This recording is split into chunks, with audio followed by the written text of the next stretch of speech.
നമസ്കാരം. റഷ്യയുടെ ഭാഗത്തുനിന്ന് തുടർച്ചയായി ഉണ്ടാകുന്ന ഭീഷണികൾ തള്ളി യുക്രൈന് സർവ്വ പിന്തുണയും ആവർത്തിച്ചു വ്യക്തമാക്കി ബ്രിട്ടീഷ് പ്രധാനമന്ത്രി ആൻഡി ബെനിഹാം. പ്രധാനമന്ത്രിയായ ചുമതലയേറ്റ ശേഷമുള്ള തന്റെ ആദ്യ ഔദ്യോഗിക യുക്രൈൻ സന്ദർശന വേളയിലാണ് റഷ്യക്കെതിരെ അദ്ദേഹം കടുത്ത ഭാഷയിൽ വിമർശനം ഉന്നയിച്ചത്.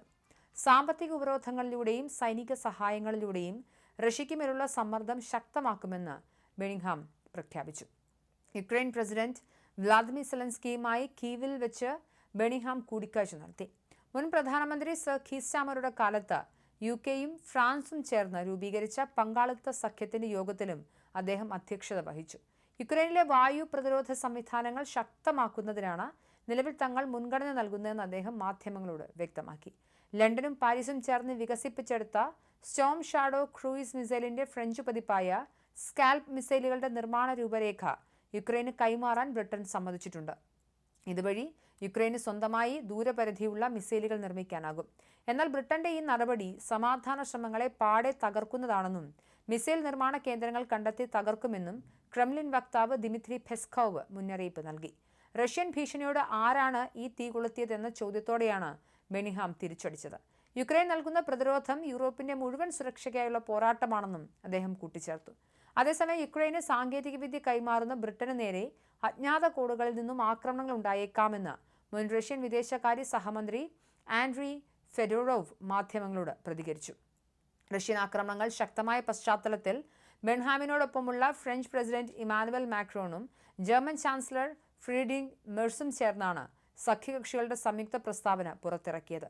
യുക്രൈന്റെ നഗരങ്ങൾക്കും സാധാരണക്കാർക്കും നേരെ റഷ്യ നടത്തുന്ന ക്രൂരമായ ആക്രമണങ്ങളെ നേതാക്കൾ ശക്തമായി അപലപിച്ചു. റഷ്യൻ ക്രൂഡ് ഓയിൽ കടത്തുന്ന അനധികൃത കപ്പലുകൾക്കെതിരെ കർശന നടപടി സ്വീകരിക്കുമെന്നും അവർ വ്യക്തമാക്കി. റഷ്യൻ അധിനിവേശത്തെ പ്രതിരോധിക്കാൻ യുക്രൈന് 6.1 ശതകോടി യൂറോയുടെ സൈനിക സഹായം നൽകുമെന്ന് യൂറോപ്യൻ യൂണിയനും പ്രഖ്യാപിച്ചിട്ടുണ്ട്. വായു പ്രതിരോധ സംവിധാനങ്ങൾ മെച്ചപ്പെടുത്താൻ ഈ തുക വിനിയോഗിക്കും.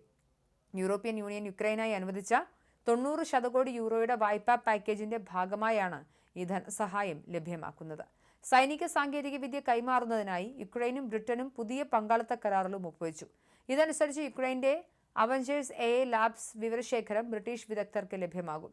യുദ്ധകളത്തിലെ ഡ്രോണുകളിൽ നിന്നും ക്യാമറകളിൽ നിന്നും ശേഖരിക്കുന്ന വിവരങ്ങൾ ഉപയോഗിച്ച് ഇരു രാജ്യങ്ങൾക്കും പ്രതിരോധ രംഗത്ത് നിർമ്മിത ബുദ്ധി മാതൃകകൾ വികസിപ്പിക്കാൻ ഇതുവഴി സാധിക്കും. സന്ദർശനത്തിനിടെ നാഷണൽ മിലിറ്ററി മെമ്മോറിയൽ സെമിത്തേരിയിൽ എത്തിയ ബെൻഹാം യുദ്ധത്തിൽ വീരമൃത്യു വരിച്ച യുക്രൈൻ സൈനികരുടെ സ്മൃതി മണ്ഡപത്തിൽ പുഷ്പചക്രം അർപ്പിച്ചു. ബ്രിട്ടൻ നൽകുന്ന തുടർച്ചയായ പിന്തുണയ്ക്കുള്ള ആദരവായി സെലൻസ്കിയിൽ നിന്നും അദ്ദേഹം പുരസ്കാരവും ഏറ്റുവാങ്ങി. 20-ാം നൂറ്റാണ്ടിൽ ബ്രിട്ടൻ യൂറോപ്യൻ സ്വാതന്ത്ര്യത്തിന്റെ വെളിച്ചം കാത്തു സൂക്ഷിച്ചതുപോലെ 21-ാം നൂറ്റാണ്ടിൽ ആ ദൗത്യം നിർവഹിക്കുന്നത് യുക്രൈനാണെന്നും അദ്ദേഹം പറഞ്ഞു.